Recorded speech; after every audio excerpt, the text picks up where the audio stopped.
ಎಲ್ಲರಿಗೂ ನಮಸ್ತೆ. ನಾನಿವತ್ತು ನಿಮಗೊಂದು ಕತೆ ಹೇಳ್ಬೇಕಂತ ಬಯಸ್ತೇನೆ. ಅದೇ ಮಾರಲ್ ಸ್ಟೋರಿ, ಅಂದರೆ ನೀತಿ ಕತೆ. ಆ ಕಥೆಯ ಹೆಸರಿನ ಜಿಂಕೆ ಮರಿಯ ಸ್ನೇಹ.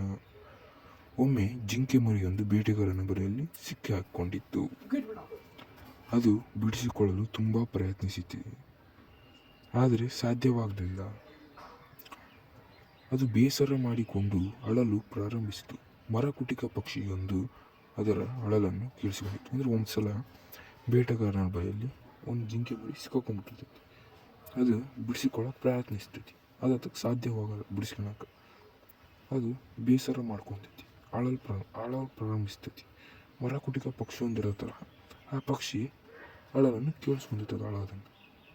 ಅದು ಜಿಂಕೆಯ ಮರಿಗೆ ಸಹಾಯ ಮಾಡಲು ಮುಂದಾಯಿತು. ಆ ಜಿಂಕೆ ಮರಿಗೆ ಸಹಾಯ ಮಾಡೋಕ್ಕೆ ಮುಂದೋಗ್ತದೆ.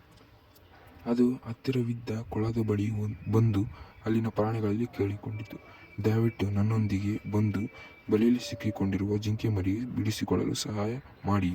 ಆಮೆ ಮಾತ್ರ ಸಹಾಯಕ್ಕೆ ಬಂದಿತು. ಮರಕುಟಿಕವು ಆಮೆಗೆ ಬಲೆಯ ಗಂಟುಗಳನ್ನು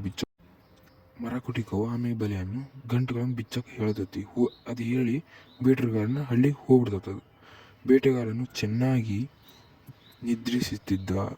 ನಿದ್ದೆ ಮಾಡಿಸಿದ್ದಾನೆ ಬೇಟೆಗಾರ.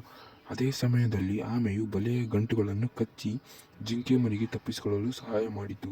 ಅಂದರೆ ಅದೇ ಸಮಯದಾಗ ಅವ ಮಕ್ಕಳನ್ನ ಸಮಯ ಸಿಕ್ಕೈತಿ, ಕಚ್ಚಿಬಿಡಾಮ ಅಂತೇಳಿ ಅದು ಕಚ್ಚಿ ಜಿಂಕೆ ಮರಿಗೆ ಸಹಾಯ ಮಾಡುತ್ತೆ ತಪ್ಪಿಸ್ಕೊಳ್ಳ.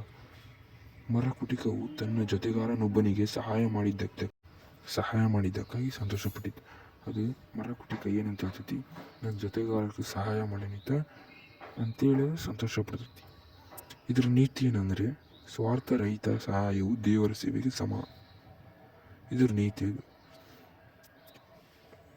ಕತೆ ಚೆನ್ನಾಗಿದ್ರೆ ಎಲ್ಲರೂ ಲೈಕ್ ಮಾಡಿ, ಕಮೆಂಟ್ ಮಾಡಿ ಹಾಗೂ ಸಬ್ಸ್ಕ್ರೈಬ್ ಮಾಡಿ. ಥ್ಯಾಂಕ್ಸ್ ಎಲ್ಲರಿಗೂ. ಇನ್ನು ಮುಂದಿನ ಕತೆಗಳು ಬೇಕಾದರೆ ಕಮೆಂಟ್ ಒಳಗೆ ತಿಳಿಸಿ.